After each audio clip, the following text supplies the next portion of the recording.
Hey everyone, welcome back to my channel, and today we're gonna take a look at this week's unit of how to build a unit series.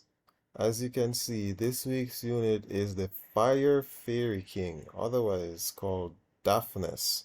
Now let's take a brief look into his skill overview. So for his first skill, which is Serenity, attacks the enemy 2 times and increases the chances of the enemy to land a glancing hit for 2 turns with a 30% chance on each strike. And that goes up to a 50% chance with skill ups. Then we have Overwhelm of Fire. Attacks all enemies to disturb their HP recovery for 1 turn and to increase the skill cooldown time by 1 turn each with a 70% chance each. So, which goes up with skill ups, which is 80% chance. So, it's 80% chance to land heal block and increase cooldown by 1 turn. Then we have Hellfire. Removes all harmful effects granted on the enemy and increases the enemy's defense for 1 turn if you successfully remove the beneficial effects. Decreases the HP of yourself and the enemy target by 30% each with a flame, and decreases the HP by 50% each if it's a boss. Inflicts great damage to the target and creates a shield that's 50% of the damage inflicted for 3 turns afterwards, which goes to a 3-turn cooldown when fully skilled. Now, this skill is in TOA, it's really hard. I mean, really hard. Much harder than what you'd hit in a PvP scenario. That's assuming you're looking at the HP based damage and not the damage itself from the attack. And then we have the leader skill, which is 33% critical rate of all ally monsters in the arena.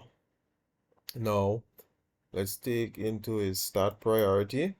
So as you might have realized that this unit relies heavily on accuracy. I believe he awakens into accuracy, which is good. This third skill, so his first skill, his second skill, his third skill, they all rely on accuracy, and his third skill especially needs that accuracy because he strips and lands armor break. Now you want to get to as close as 85% accuracy as you can to make it really reliable and consistent. Now his stat priority would be accuracy, speed, attack, crit rate, and crit damage in that order. So, as it relates to the Rune build, you can build him 2 ways. I won't classify this as late game or early game build. It should be built only one way, and that's on a damage build. Is not viable to use on any other sort of build. But the rune quality, I would say, is like you're more likely to have better vampire runes.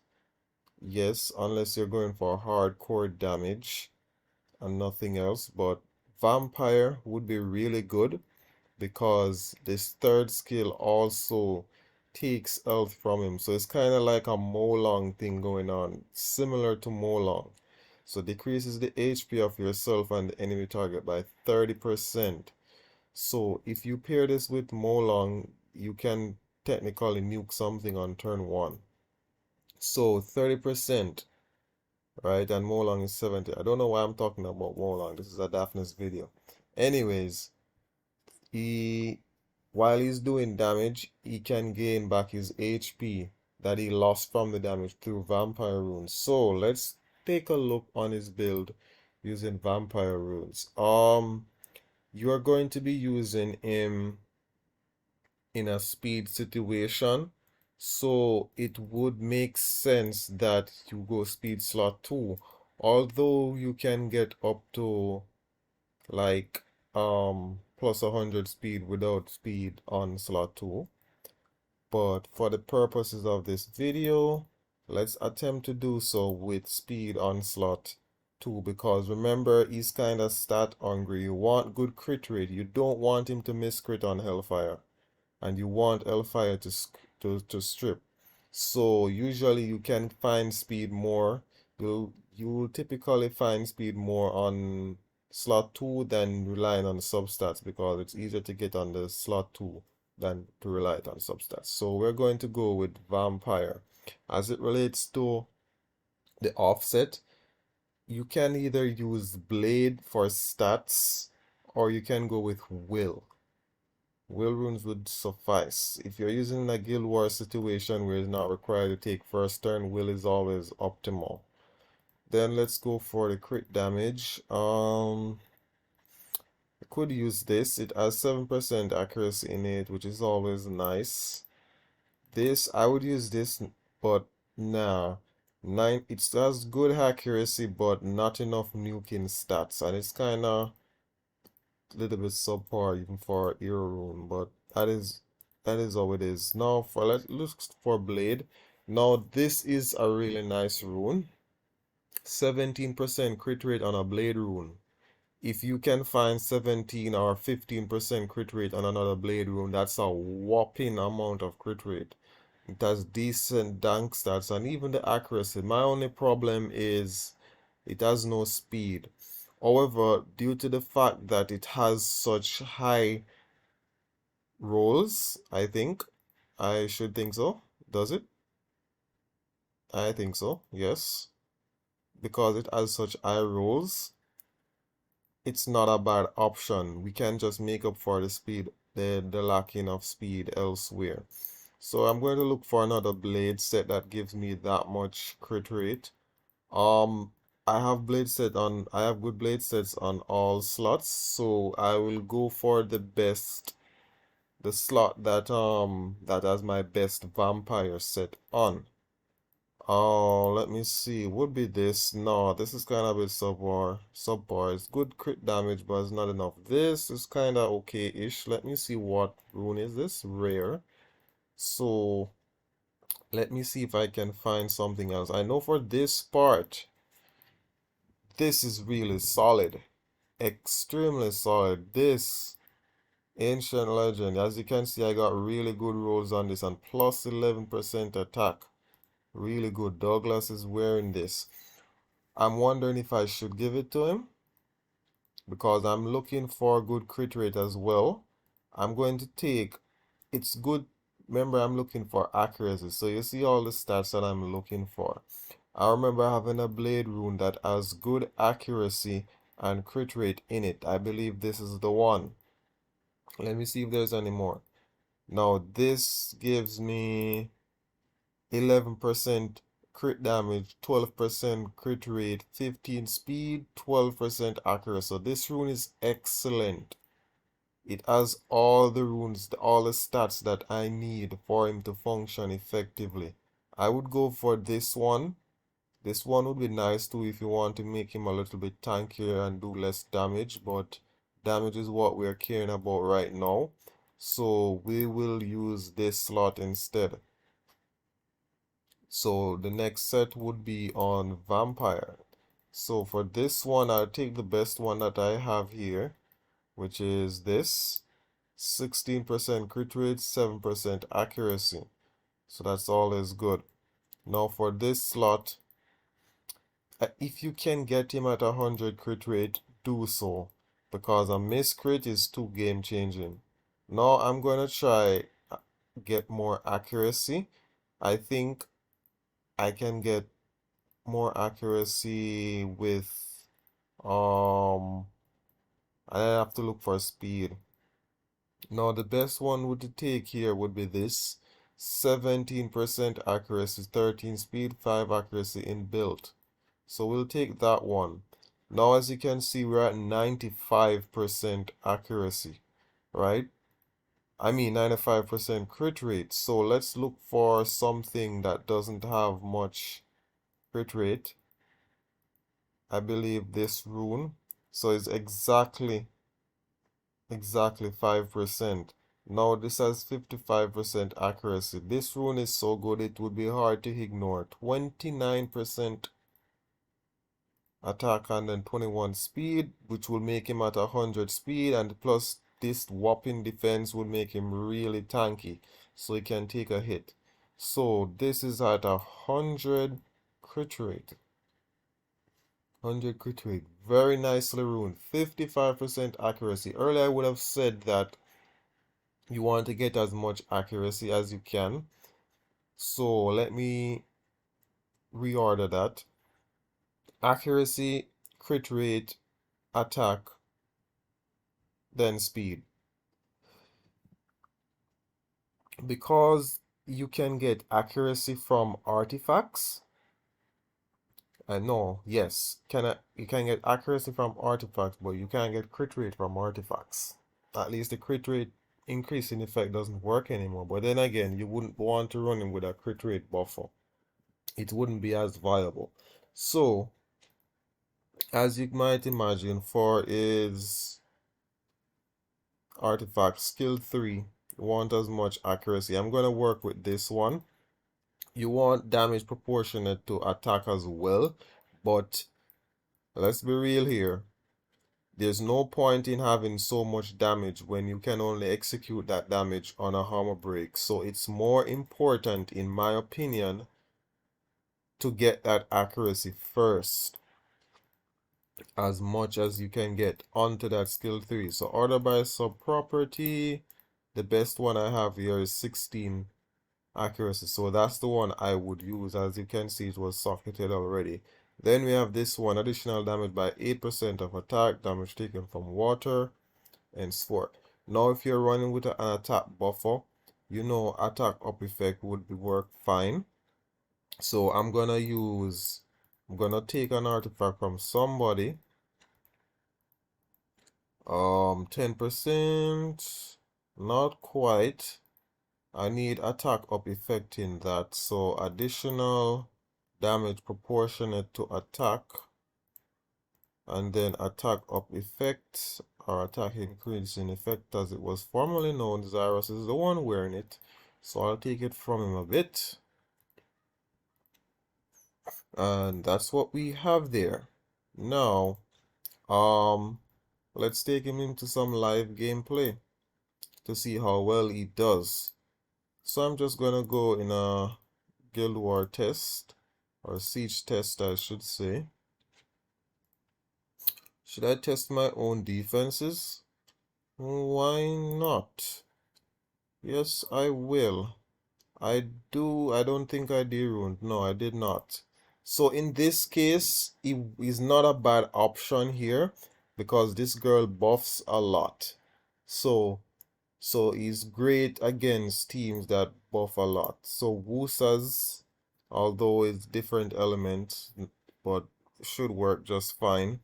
I believe I put runes on you. So okay, so Bastet it would be good. But then in this situation, we are going to need sustain, right?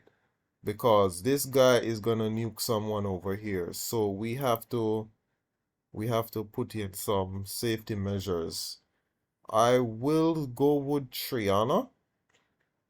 Triana would do well here because this is a one-shot nuke and Triana prevents that. Now, I believe I have my Triana on a damage build. Let me see. Where is she? Where is she? Okay, so she's on a damage build. I'm gonna put that other rune on her and let's see how she performs. Ideally, you want what's her name? Triana to be on a tank build, but I had her on a damage build. It gave me one win in the siege tournament, so it's a good thing. So, but for this video, I'll give her a tank. She's better with the tank build.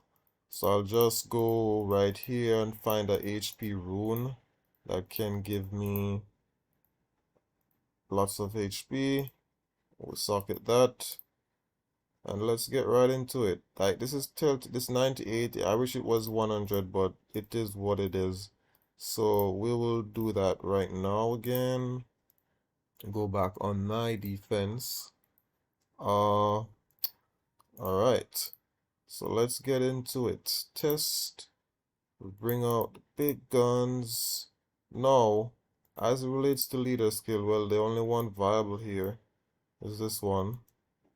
And then Bassett would have had her own since the buff. I mean, Triana would have. But let's see how well it fares.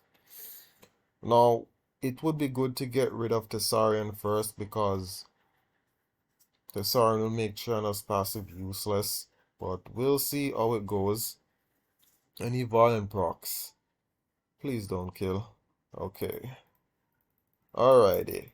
I think I may have to get rid of him first because nice violence. So I will do this.